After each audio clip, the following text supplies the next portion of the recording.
You mentioned concrete ships. Are they a thing? They are very much a thing. Never Um, heard of it. Never heard of such a thing. It's crazy. I mean, in I stumbled across them while I was studying because I was looking into getting a sailboat to live in, and then I found some very cheap sailboats, and like, what? A concrete hull? I'm like, what the? And yeah, it turns out it's a concrete hull, and then of course I've studied marine engineering, so of course we learned about it at some point as well. So there was a tiny fad after, yeah, roughly after the World War Two. Was it World War One? Don't remember. Wasn't a history buff, but yeah, they experimented with concrete ships. So you just intertwine a lot of rebar into the shape of a ship hull, and then you encase it in concrete. And of course, it's a heavy, sturdy ship, but you have the problems that you have with concrete. I mean, the rebars rust, and the concrete starts Mm. to flake off, and it rusts more. And once it's leaking, I mean, yes, you can fix it, but it's basically patching. So it's not the best. And of course, you use maybe close to as much rebar as you would actually just making a steel hull. And it turns out the steel hull is both stronger, more flexible, and lighter. So, yeah, the concrete ship just died of itself. But yeah, there is a couple of thousands That's nuts. out there. Not many sailing anymore, but yeah, it was a thing. Curiosity, but Yeah. yeah, did not work. Can't you And is it? please make a concrete canoe or something like that? You know, I mean, you I'm see so all glad the you. all the all the ones making like of nice wood or fiberglass or something to a palette cleanser from all of that. Yeah. It's actually a thing.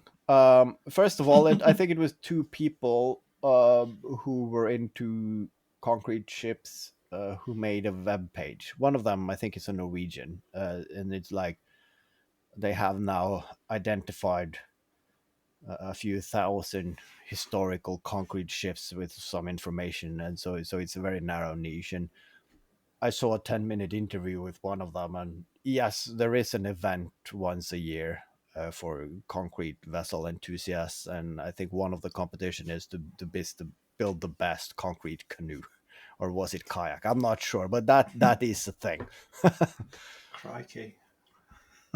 But yeah, it would be a fun project, build a concrete canoe, but you have to build it where you're going to use it, I think, because yeah, trying to lift that upon a trailer and get it launched somewhere, it's You launch it, it just sinks straight down. You but could use a that be, fiberglass mixture, couldn't you? yeah, I mean, and a lot have happened with concrete the last 20, 30 years, and it's become stronger, lighter, and you got different Yeah. composites, so it would probably be more viable today than it was. I don't think it can outcompete steel or fiberglass, but I mean, I like doing artsy project with concrete. I mean, it is Yeah. enjoyable. Hell, I made a heating cable table, so I'm already dipping my foot. I just need some edges on that table, and it's basically a canoe. Just imagine trying to build a canoe and you build some sort of frame and then start putting the concrete around it. It looked like a really badly iced cake at the end, wouldn't it? Yeah, yeah. And that's the thing though with a lot of, because they were made out of rudimentary forms at best. I mean, the concrete sailboats I've seen, I mean, it's basically people who have built them themselves in their backyard. So yes, they have built some molds in plywood and whatnot with very crude angles, and then they just try to shave some of the hard edges off, and then there's a lot of putty on them to make them. So yeah, there's a lot of icing on the cake. Yeah. So yeah, and then you have the people buying them and trying to make them live longer, so they just cover them with fiberglass, which is, I mean, why don't you just build a fiberglass boat to begin with? But it's I mean, it's better with concrete, but you also have the people with old traditional wooden boat Like, all right, we're going to save this, so we're putting fiberglass on the outside. But fiberglass doesn't breathe, so any moisture in the wood is trapped there. So, I mean, it looks good for 2 years while the wood really rots on the backside. And then you just end up with a fiberglass shell with some wooden dust in it because all the ligaments and whatever is gone. So basically, you don't make boats. Is that what you're saying? Yeah, I mean, it's an industry I've been basically has feeding me for a lot of years. I'm not gonna say I don't build boats, but don't use concrete. But the I'd love question to is, build. are we seeing the contours of a concrete along? No, I've done my part for at least a year. Yeah, if I asked you 3 weeks ago, you were like, yes, I'm building a pergola. Ta-da! I'd love to build a canoe out of wood, a nice wooden canoe, but I've just got no interest in using it afterwards. Mm. No. That's the You problem. can try and build it and sell it. Yeah, I feel like you've got to get a really big following for that, and at least find someone to prove it works. Steve, he's good at proving my inventions work. Steve, do you play canoe? Actually, Steve's got a friend who's a very famous canoeist who writes books about it. So yeah, I think I'm sorted. Do you really want someone who is really good at canoes to use it?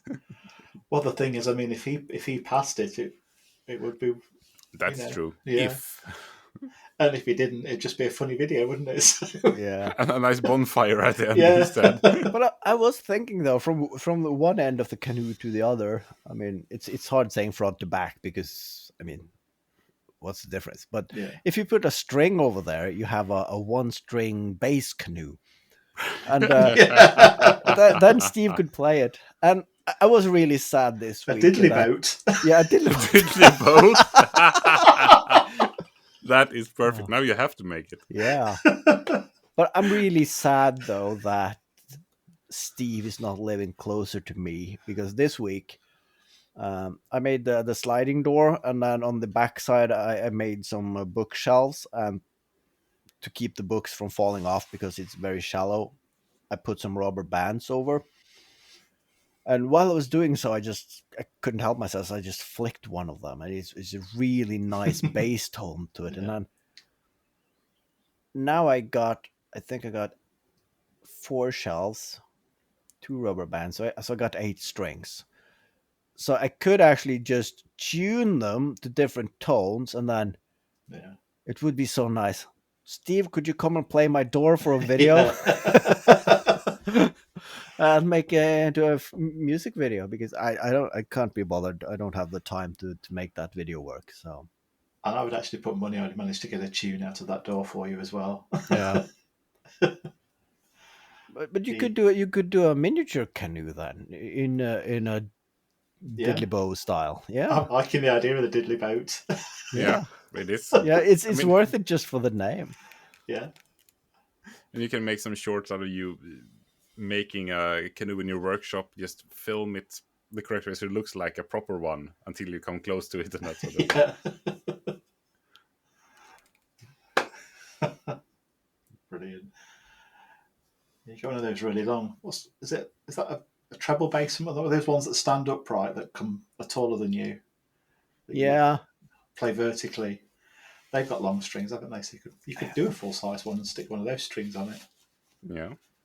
yeah, and that's the thing. I mean, if you have most of the strings have a small ferrule at the end, like a small ring, so you can basically tie 3 strings together and just play it. So yeah, I don't see a problem with that. 3 different thicknesses of strings. Would that'd be interesting? Tied together. Yeah. How would that sound? That is a good question. I'm starting to feel like you'd need really long arms to play it at that point. Yeah. Yeah, it would be. I mean, if you don't have a neck, unless you have one of those spears at the front, like the old pirate ships, but it would be a stringed kalimba kind of thing, because if you have enough strings with enough notes, you don't need the neck to change it, so you could play Yeah. very easy melodies on it. So you should start searching the online marketplace if someone is giving away an old canoe. Just to string it up and have Steve play it. Really could fuck be our it up new and buy an team theme. inflatable one.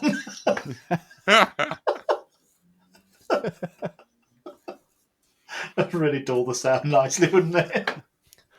Yeah. Got me thinking though. Inflatable diddly-bow. That sounds. Yeah. I mean, this started with you wanting to build a canoe. So build a canoe just in like 1/10 scale or something like that, and make an instrument out of that Yeah, to start with. sounds like a plan. See, maybe you get bitten by the canoe bug and really want to build a big one. And one day build a full-size one, just work my way up. Yeah. It's a canoe for the whole family.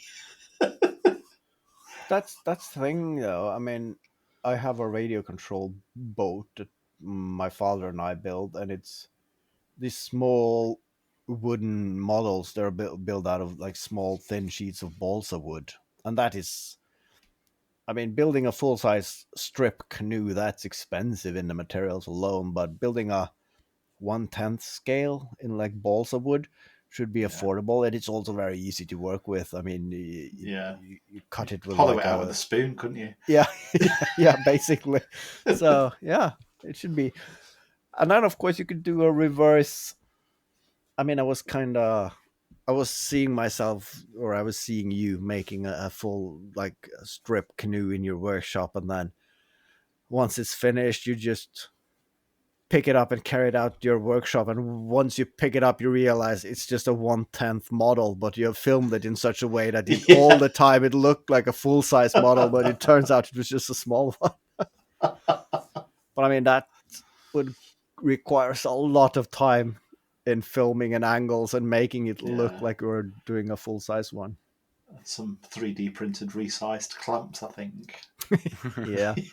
They'd be the most important thing.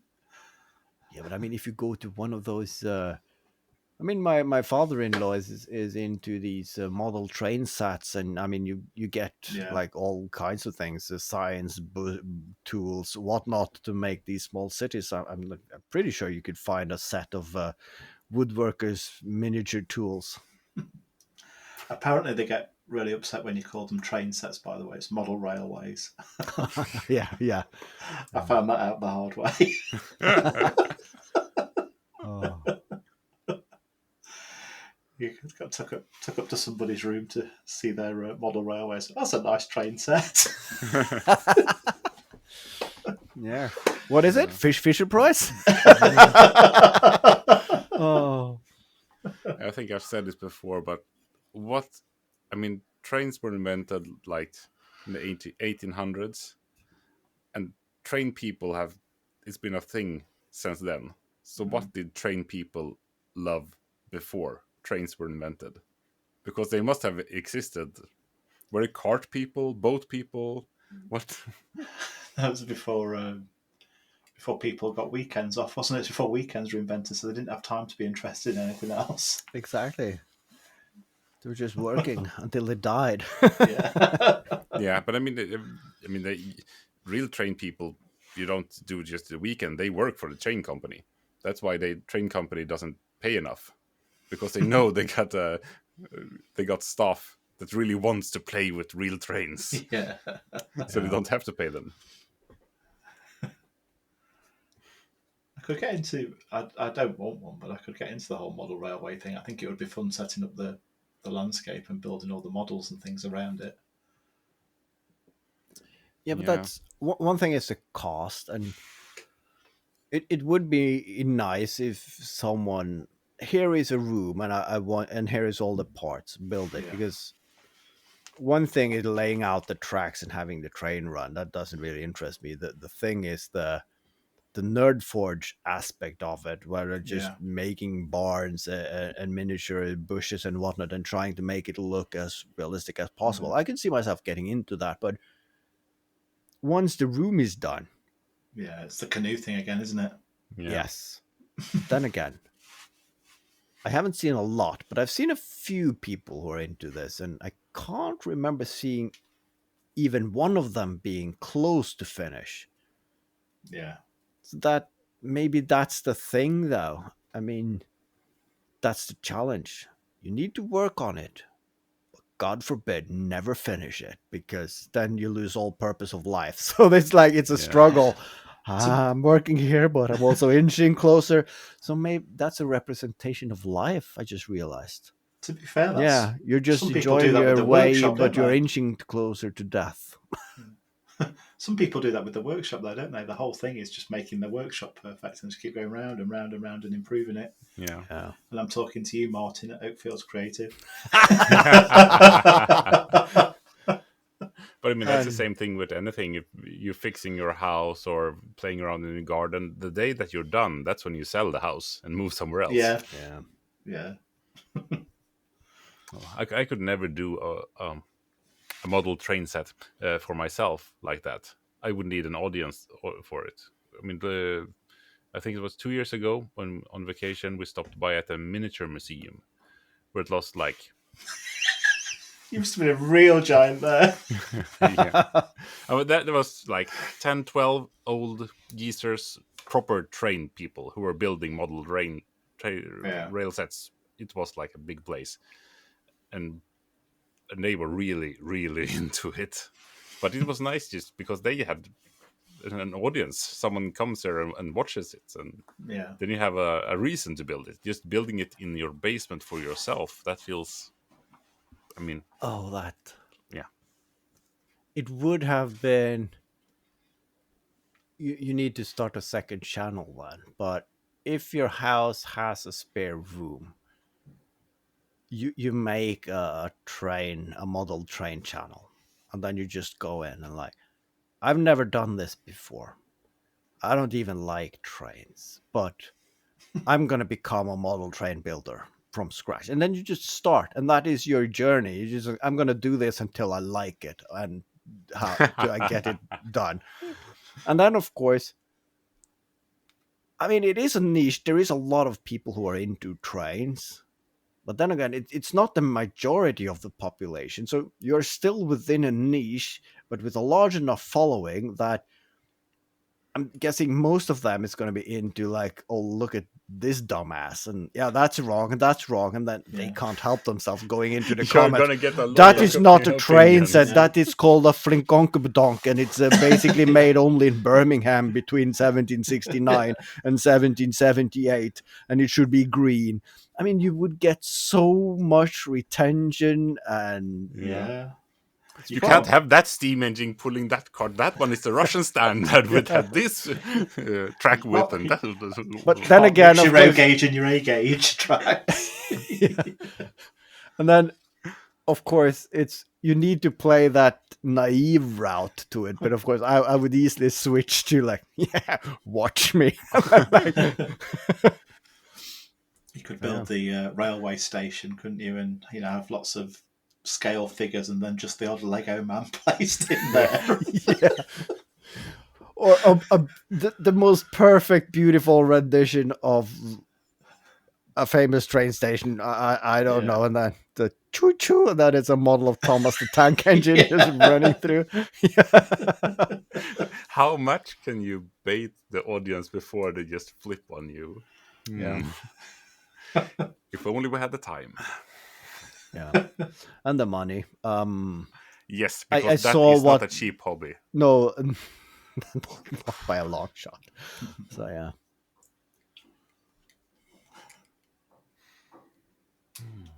So then, what other niche hobbies do you see yourself if you had the time and the money? What would if you're gonna do something completely random? Any ideas? No. I am Nothing. now. I'm not doing that at the moment. I feel. I wish more of what I'm doing. Yeah, I'm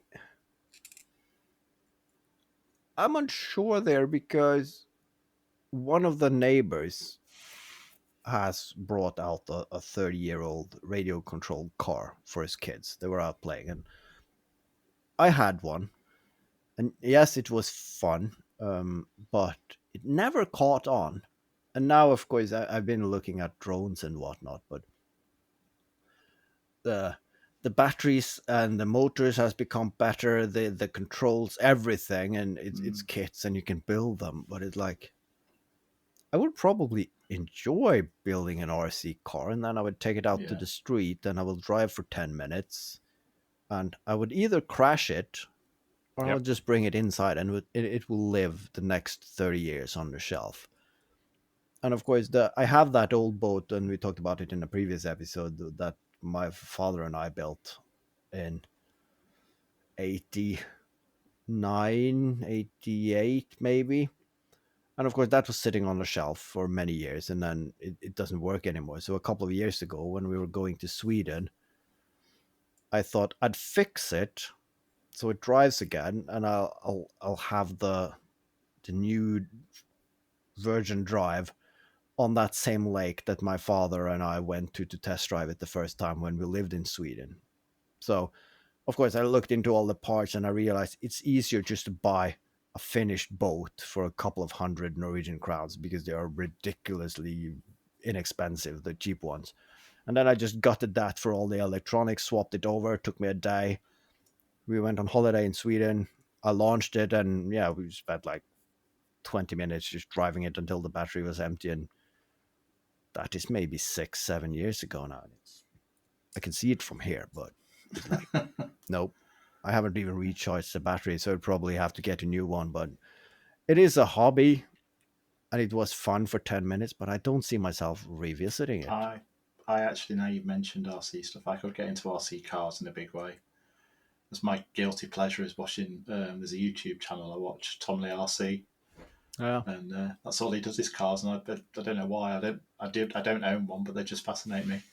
I used to have them when I was a kid, but not since then. But there's so many different types, aren't there? I mean, there's the crawlers. You can do the off-roading sort of business, and Yeah, that I see that could have been fun, but what I remember was boring was it took 2 seconds and it was almost out of sight, and then you had to turn around and go back. So it was back and forth until you crashed into a bin, and you had to spend a lot of money and time repairing it.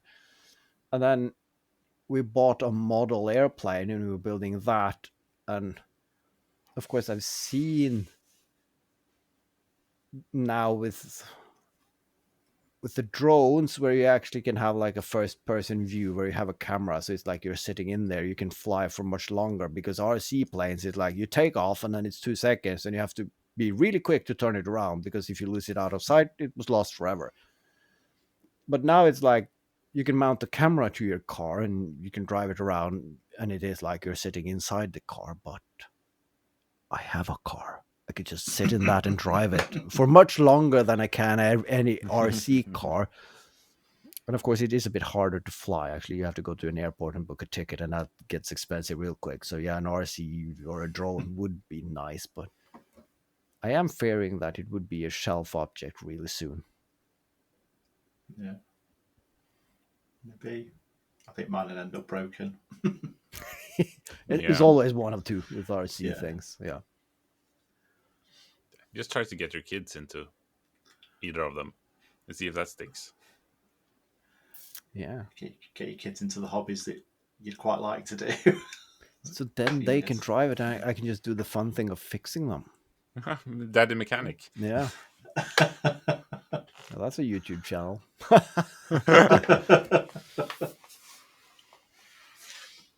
There's the whole RC construction site stuff as well. Oh yeah, that's So Yeah. you can spend thousands on RC diggers and things like that. that's Be for fun. people who hasn't outgrown the sandpit. Yeah. But I'm more drawn to, I mean, I have a lot of servos, and they have now become universal and much more easier to work with. So, of course, now people are putting them in, well, they're RCing everything basically, from cars to airplanes and like proper size. So it is nice to use it to operate something that shouldn't be RC'd. That is more fun than Yeah. having a miniature something that, like a car. I mean, I have a proper car, but We said it on an earlier episode. We were talking about what we would like to make, and making a RC car out of wood would be something I'd really like to do at some point. Hmm. But I haven't got any radio gear unless I take it out of my boat. I don't want to do that. then you could do you could put some wheels on your diddly bow and then you RC that. I mean, it's like you don't. I mean, just buying finished car kits, that's boring. I mean, that's just like playing Lego or doing a puzzle, like paint by numbers. That's boring. No, you have to. If you're gonna get an RC car, you have to build the car out of something. And then you attach to the steering plectrum, so it's strings. Yeah. So that's strings every time you turn. So driving on the seat, ring, brong, ring, brong. Now we start talking about RC things. If I were to get into something, it wouldn't be RC cars or planes, but some kind of RC walking robot, I think. I mean, you have the mannequins already, don't you? Yeah. No, but I lots of legs. More like building some kind of mechanical spider in like a dog size. That would be something I would do instead. Not anything flying or anything running, but something with legs. I've always been fascinated by that. And Yeah, I mean, you could take the legs of all your mannequins and put them on one and make it radio control like a huge human spider. And then you can run it out at night and scare people. I saw this guy who he made it's a costume for his dog. So he just put it on its back like a harness, and then it has extra legs and like a spider head. So it's like a small terrier-sized spider. And then he just went for a walk in the evening and just let the dog run around free, and people lost their fucking minds. Why don't you make a robotic walking thing, KJ? Just, over the next sort of 5 years, just start it and have it going on in the background. yeah, but I have so much other shit to do, and yeah, but if I ever get a gap in my schedule, sure, but there's no gap in the future. I can tell you that. To make apps. Yeah. I guess it wasn't meant to be. Nope. I mean, that's once again, if we get those millions of dollars in a lottery win, then perhaps, who knows? Sometimes wonder whether that would make the making better or worse. I don't know whether you'd lose the creativity or not. At the moment, I don't own every tool, so you have to come up with a solution for getting around not having that tool, don't you? Yeah, I think getting all the tools, that would probably kill a lot of creativity. I mean, it's like that kid in class that got all the toys, but he didn't have enough time to play with them, and he was I mean, he didn't know how to play with them if he had the time. It's like he just got the toys because his parent had too much money, and yeah, they bought themselves out of parenting basically. Yeah. So Yeah. would you end up in like, I have all the tools, but you're like, yeah, but you're a dumbass, you don't know what to do with any of them. Yeah, I mean, very few of the YouTube channels I follow and really like have all the gear. Mostly are the ones I really enjoy are the ones who Frankenstein something together with what they got on hand. Yeah. That's more fun. Yeah, because that's a challenge. I mean, if you have all the tools and you can just design everything and press play, then what's the fun in it? So you have to have a bit of a. There's one channel I follow. I think it's called Make It Extreme. Make a lot of vehicles and things like that. And he's very, very competent machinist, but he also makes the tools that he doesn't have a lot of the time as well. So he'll make a press and he'll make other bits and bobs to do particular jobs, and that's quite an interesting process to watch. Yeah, that's much more fun than just buying it. Yeah. Yeah, making a lathe was fun, but owning a bought one's much better. Well, if you try to make it out of steel instead of wood, then perhaps it would have been better. I think it was good. I think it made me realise I wanted one, because when I made the lathe, I didn't really want one. So it gave me a taster for it. So I think that's Then better why did than, you make it if you didn't want it? To see if you could make it? Or... Yeah. Yeah, that's good enough for me. It's like, say we're back to that canoe thing, aren't we? I want to make a canoe. I don't want a canoe, but I'd like to make one. But that's that collector mentality as well. It just, I want it, but once you have it, okay, now I got it, and then you move on to something else and you put it on the shelf, and then still, I do. My lathe kept us warm for half an hour. Yeah. That being said, though, I think most of the tools that I bought them for a purpose, but I have at some point revisited and used them twice at least. So yeah, I don't feel too bad. Yeah, you should never get a tool just to get a tool. Oh, but unless it's a really good price. But it is you fun. should always do that. Yeah. But it was fun though when I started on the bellows for the Hell Quarter, because I fired up the CNC again, and then I started thinking, when did I run it last? And yeah, I think it was a half year ago, at least, since the last time I ran it. And then, but what happened? And yes, there are a few projects that didn't require it, but then there was also a few projects where I would have used it, but now I have a 3D printer, so it just makes the part without having to do anything, and it doesn't make any dust or noise or anything. So yeah, I was like, is that going to be the future for it? It's going to use it once or twice a year. Then it's like, it takes up a lot of real estate in the workshop. But then again, if I sell it, it's going to be like 2 weeks before, all right, I get my new workshop, and now I have the room for it. So why didn't I keep it? Because it's paid for. So I think if you got rid of that, you'd regret it not long afterwards. Yeah, no, I'm not getting rid of that. So yeah, speaking of your CNC, I was gonna ask you, can it cut like yoga mat or something foam? Would it work, or would that be too flimsy for it? I think you should have some flat surface under it and use double-sided tape to just keep it down. But other than that, it wouldn't be. Would you be able to get your spindle speed low enough? Because the high revolutions, it would melt it, wouldn't it, as it was cutting? Maybe that's also a possibility. Yeah, you can get that down to 0, and I see that you now also get like these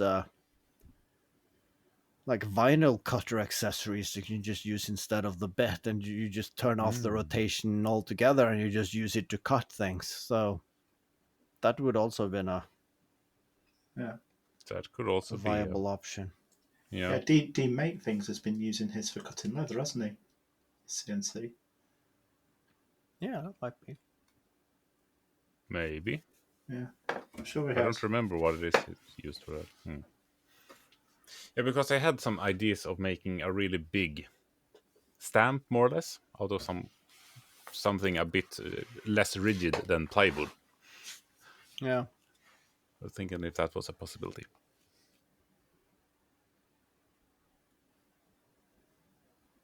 But we can talk about that some other time.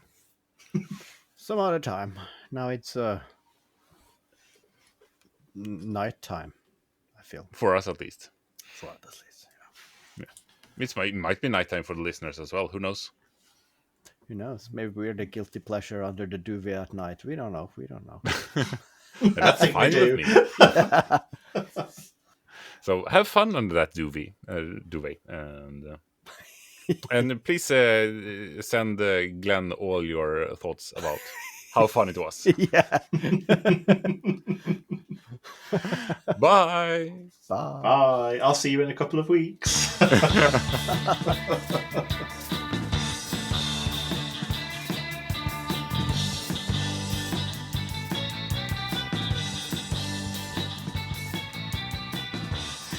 Yeah, that's Well, right. This next episode, you're gone. Yeah. You were having a guest on. Even a guest on or a host? A guest host. A guest Guest host. host. So it's still a guest. But then again, have Elevated guest. you accepted, or did you just ask and just assumed? No, I asked him and told him that KJ would set up a group. Oh yeah, okay, yeah, right. Yeah. Nice. Yeah. So it's about time to start that. So yeah, it's in the cards. Let's hope it works out. Have fun. Let's see if we let Glenn back in. Yeah. I don't mind. I'm easy. I've done nearly 100 episodes, don't you know? It's enough podcasting for anybody. Welcome to Fat Crude Mistakes.